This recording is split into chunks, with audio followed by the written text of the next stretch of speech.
Hello everyone and welcome back. Today we're gonna see how to activate your public profile on Snapchat. Firstly, open the Snapchat app on your phone and tap the profile icon in the top left corner. Scroll down to the public profile section and tap Create Public Profile. Read the information about the public profiles, then tap Continue. Now click Get Started.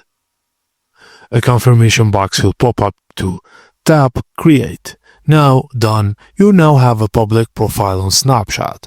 Your content is discoverable by more people. You can display your bio and website link, and also you can highlight saved stories like Spotlight and Lenses.